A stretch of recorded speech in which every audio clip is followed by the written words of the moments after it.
ఈరోజు ఇక్కడికి విచ్చేసినటువంటి జనసేన కార్యకర్తలందరికీ 72వ స్వాతంత్ర దినోత్సవ శుభాకాంక్షలు తెలియజేస్తున్నాను. మీరు చాలామంది నాయకులను చూసి ఉంటారు ఇప్పటిదాకా, ప్రతి వాళ్ళు కొన్ని సంవత్సరాల నుంచి. కానీ తనతో పనిచేసే కార్యకర్తల గురించి కానీ, తనతో నడిచే లీడర్స్ గురించి కానీ ఈ విధంగా చెప్పే నాయకుడిని మీరు మొట్టమొదటిసారిగా చూసి ఉంటారు. దాన్ని బట్టి ఆయన గొప్పతనం, ఆయన ఔన్నత్యం మనకి తెలుస్తుంది. నా గురించి నేను ఎక్కువ చెప్పుకోదలుచుకోలేదు, కానీ నేను అసలు ఈ పాలిటిక్స్లోకి ఎందుకు వచ్చాను అన్నది చెప్తే మీకు కూడా కొద్దిగా ఐడియా ఉంటుందని చెప్తున్నాను. నేను 2009 వరకు మహారాష్ట్రలో ఐఏఎస్ క్యాడర్లో పనిచేశాను. ఐఏఎస్ క్యాడర్ అంటే of course all India cadre. Maharashtra cadre allot చేయడం వల్ల నేను అక్కడ దగ్గర 22 సంవత్సరాలు వేరియస్ పొజిషన్లో కలెక్టర్గా, మున్సిపల్ కమిషనర్గా, డివిజనల్ కమిషనర్గా అలా అనేక పదవుల్లో పనిచేస్తూ వచ్చాను. 2009లో చిరంజీవి గారు ప్రజారాజ్యం స్థాపించిన తర్వాత ఆయన నన్ను ఇన్వైట్ చేయడం జరిగింది. ఈ రాష్ట్రంలో ఒక సామాజిక న్యాయం ఆయన తీసుకువస్తానని ప్రామిస్ చేయటం, ఆయన ఏదైతే కొత్త ఆలోచన ధోరణితో వచ్చారో అవి చూసి ఆకర్షితున్నాయి.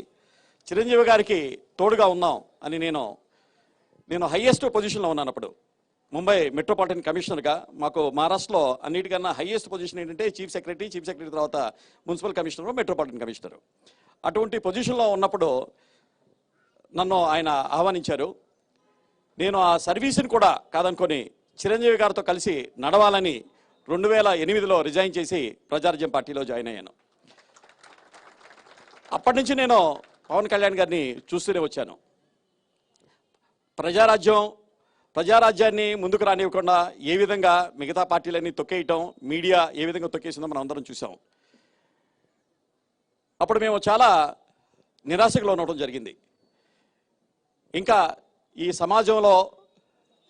సమాజాన్ని బాగుపరిచే పార్టీ ఉండదా, నాయకుడు ఇంకా రాడా? అటువంటి సమయంలో 2013లో పాలిటిక్స్లోకి వచ్చాం కాబట్టి ఏదో ఒక ప్రాసెస్లో కంటిన్యూ అవ్వాల్సి వచ్చింది.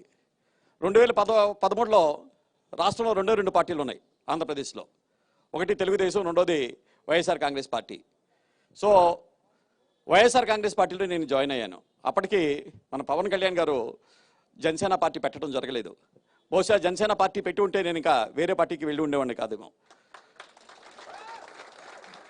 పొలిటికల్ వ్యాక్యూమ్ ఉంది కాబట్టి ఒక పార్టీలోకి జాయిన్ అవ్వడం జరిగింది. 2014లో ఏలూరు పార్లమెంట్ నుంచి నేను ఎంపీగా కంటెస్ట్ చేయడం జరిగింది. 2014 ఫిబ్రవరి వరకు నాకు 6 సర్వే రిపోర్ట్లు వస్తే అన్నింటిలో 1,00,000 మెజారిటీతో మీరు గెలుస్తున్నారని అన్ని సర్వే రిపోర్ట్లు చెప్పడం జరిగింది. కానీ పవన్ కళ్యాణ్ గారు మార్చి 14న 2014లో పార్టీ పెట్టిన తర్వాత అప్పటిదాకా నాకు 6.5 లక్షల అంటే 1,00,000 మెజారిటీతో మేము గెలుస్తాం అన్నది, దాని తర్వాత డౌట్ఫుల్ అని చెప్పడం స్టార్ట్ చేశారు.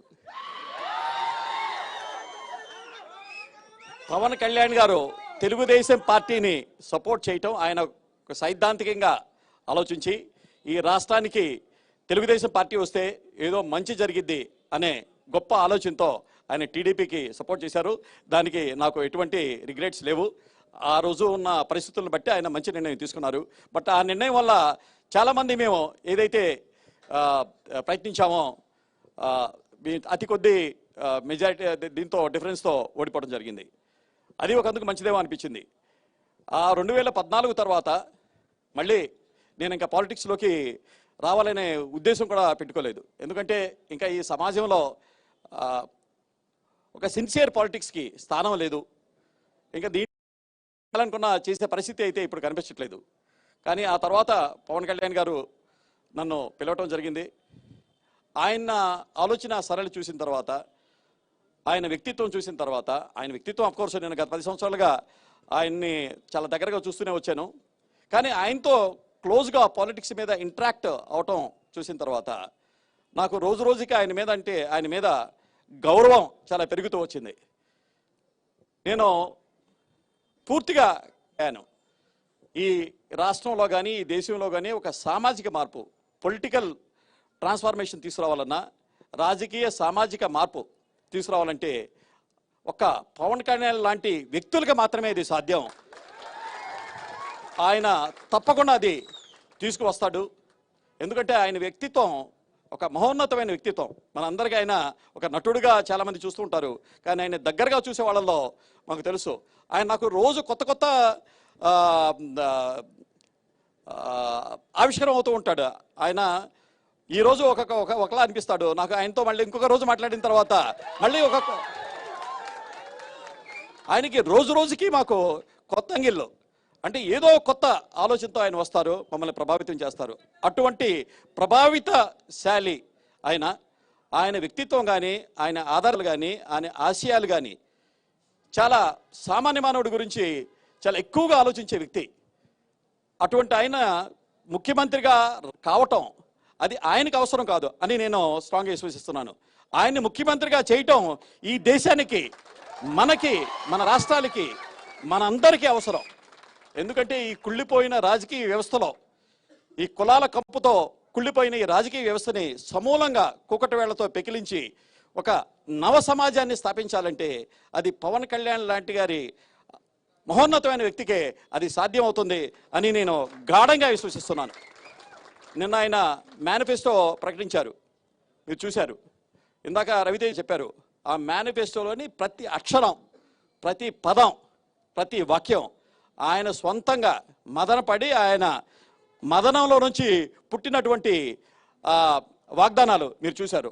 ప్రతి వాగ్దానంలో ఒకటి ప్రతిబింబిస్తుంది, ఒక కామన్ మ్యాన్, ఒక సగటు మానవుడు, ఒక సగటు మనిషి గురించి, మహిళల గురించి, అణగారిన సమాజాల గురించి, బడుగు బలహీన వర్గాల గురించి ఆయన ఎంత తపిస్తున్నారో, ఎంత పరితపిస్తున్నారో, వాళ్ళందరికీ ఏదో చేయాలి, ఏదో న్యాయం చేయాలి అని ఊరికి జస్ట్ పబ్లిసిటీ గురించి ఇదిగో ఇన్ని వేల కిలోమీటర్లు నడిచేస్తున్నాం, ఇన్ని వేల కోట్లు మేము అనౌన్స్ చేశాం అని కాకుండా ఆయన చేసే ప్రతి పనిలో కూడా ఆ నిజాయితీ ఉంటుంది, ఆ చిత్తశుద్ధి ఉంటుంది.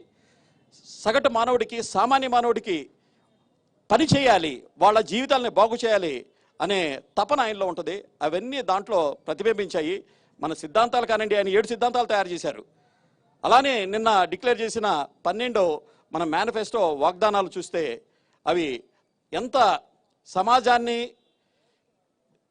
సమూలంగా మార్చడానికి ఆయన ఆలోచన విధానం దాంట్లో రిఫ్లెక్ట్ అవుతుంది. మీ అందరికీ నేను చేసే విన్నపం ఏంటంటే, ఆయన మన పార్టీ సిద్ధాంతాలని, తర్వాత ఆయన ఈ సమాజానికి ఏం చేయదలుచుకున్నది అది ప్రజల్లోకి బలంగా తీసుకెళ్ళండి. ఇందాక రవితేజ్ గారు చెప్పారు, మనం ఇది ప్రతి వాళ్ళ దగ్గర కూర్చొని వాళ్ళకి మనం ఎక్స్ప్లెయిన్ చేయాలి. ఇది చాలా గట్టిగా తీసుకువెళ్తే నేను గట్టిగా నమ్ముతున్నాను, 2019లో అమరావతి కోటలో పవన్ కళ్యాణ్ గారు జెండా ఎగరవేస్తారు. మన జనసేన రాజ్యాన్ని స్థాపిద్దాం, పవన్ కళ్యాణ్ గారిని ముఖ్యమంత్రిని చేద్దాం. మీరు నేను అందరం కంకణ కట్టుకుంటే అది వచ్చే సంవత్సరం కల్లా సాధ్యపడుతుందని నేను ఆశిస్తున్నాను. నాకు ఇక్కడ ఈ అవకాశం ఇచ్చినందుకు పార్టీ అధ్యక్షులు పవన్ కళ్యాణ్ గారికి మరొకసారి నేను కృతజ్ఞతలు తెలియజేస్తూ మీ దగ్గర నుంచి సెలవు తీసుకున్నాను. జై హింద్, జై జనసేన.